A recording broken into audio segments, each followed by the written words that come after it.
And I will also say, though, I know that the conducting stage is where we're instructing and teaching them, the right from wrong, Right. establishing those rhythms that they have. Yeah. But this coaching stage, this is where you can really shoulder up with your sons. Yes. That iron sharpening iron kind of space that Yeah. you can go in, because they're really broadening their horizons.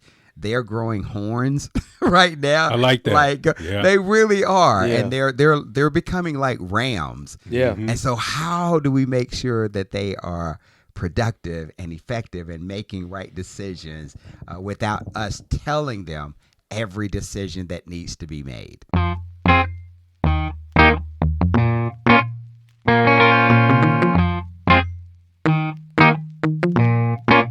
And I think what's interesting, I was just kind of thinking about that, when you talk about, your son, and it's funny, there was something happened with my son just this past week, and I was sharing with him and his sister that, when something happens to your kid, doesn't matter how old they are, Ugh. you see them as that baby, right? Yes. They could be 18, 25, it doesn't matter. Like they just automatically, you go back to that time. And so in thinking about that, I think the struggle that we're talking about here is because for so long, you've kind of had, I don't want to use the word very loosely, control of like where they're, okay, you're going to baseball. All right, you got to be here this time. Okay, this is the school you're going to go to. Hey, I want to sign you up for Taekwondo. Hey, we want to sign you up for soccer, right? It's been, hey, don't do that. Hey, you can't, you can go down the street, but don't go too far. Right. There's been this conditioning that you've had to do as a father, to where now it's like, okay, Dad, I got it. Yeah. But wait. But I'm so wired Yes. at this point to continue to no, you need to do it this way. And I think a lot of dads struggle with kind of pulling back, That control and Yes. letting go Yes. a little bit. And really, like we're talking about praying here, and it really comes down to that of saying, okay, God, I'm trusting Right. him to you. Right. I don't fully understand this decision, but he has peace about it. I have peace about it. So I'm going to trust you in this moment with this decision. And understanding, though, your son doesn't know what he doesn't know. He doesn't. He doesn't. Yeah. And so he may even be thinking, well, this is just the way it is. Or why is my dad being so hard on me? Yeah. Or why? So understanding, like, how do I, and my thought was for both of my sons, because I knew how they operated, is that how do I give them voice? Okay. How do I grow their voice, their choices, and the decisions that they make, so it's not detrimental to their lives, but helping them to figure out, I'm making a wise decision, I'm making a wise choice. Yeah. Because where they're getting it from, I didn't want all of their decisions to come from just hanging around with their friends. Gotcha. Yes. Right? Yes. But I wanted to have those intentional conversations with them so that they can analyze their best decisions. Okay, if I can just say this was absolutely amazing to me, is that we would have these late night conversations, me and my youngest son, because he was not hanging around. He had some friends who did not believe in God. Okay. And some that were agnostic at that point. Yeah. So we would literally, I would be in bed, and my wife and I would be in bed, and he would come and lay down over our bed, and we would just have these conversations about God and his beliefs. And we would just start questioning him, what he thought. Okay. How do we back that up with scripture? What does that look like? And again, giving him voice, amplifying his voice. And at the end of the day, he says, I understand that they may not believe in God, or they may be agnostic toward God, but I believe in him. And I'm going to continue believing in him. Yeah. Because I know who he is, and you guys have provided the model and the example. But this would happen frequently. Yeah. Where he'd come in and just lay across the bed, and those moments were so sacred. Yes. And we're like, okay, it's 12:30 at night. And I know I got to go to work in the morning. Right. But I'm not going to miss this opportunity. No, Right. don't miss those moments. I'm not going to miss these moments to have that conversation with him. Yeah. And both of my sons, just having these sacred conversations was so amazing. Yeah. Yeah. That's good. And so, and a lot of this ties into kind of next point, dads, that we want to hit on here. So, and I'm a little out of order here, but we're just going to flow with it. Let's go. So, as a dad, we talked about kind of giving up that control. How do I do that? So how you do that is you have to ask more questions and give less answers.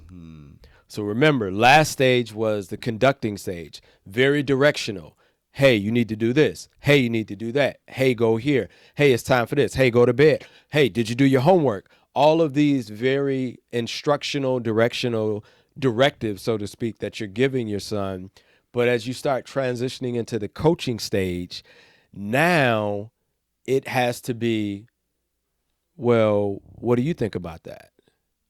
To your son, right? We're asking more questions than we are giving him the direction. Yep.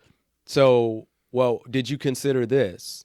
Well, how does that relate to what you said you wanted to do when you go to college? So how does that decision play into you being prepared for that test tomorrow? And it's funny. So I'm starting a little bit of his introductory with my son, right? So I'll say to him, like today, I said, hey, why don't you, I think it was something he was getting ready to eat. I was like, hey, why don't you do this with it? He was like, yeah, again, he's stretching out. He's becoming that man. Oh, yeah. I said, I'm sorry. Hold on. Let's back up. I'm just making a suggestion, but you do it how you want to do it, because we're transitioning out of stage where I tell you to do everything. Yep. Or I tell you how you should do everything, and I'm just going to make the suggestion. You do what you want to do, because we're in the space. I said, now, on that dish you just left in the sink, oh, no, I'm not going to ask you that one. You going to go get that dish out the sink, and you go put it in the dishwasher, right? So it's learning as a dad to kind of start pulling back so that, like you talked about, that voice can be created, right? So he starts to feel like he's his own man, right? Because that's important. He needs to feel that way. Yeah, because that also transitions into just leadership. Yes. As a man. Yep. Whether it be with his peers, whether it be in the classroom, whether it be in the college level, or like you said, maybe going into the military or going into a trade or whatever that alternative is, he needs to understand what his voice sounds like. He needs to know that he can advocate for himself in any given moment, right? And so if we start at the age of 15, 16, by the time we get to 18, 19, 21, okay, I am confident that my voice will be heard, and I'm exercising critical thinking when I do speak. Yes. I'm not just talking just to be talking, right?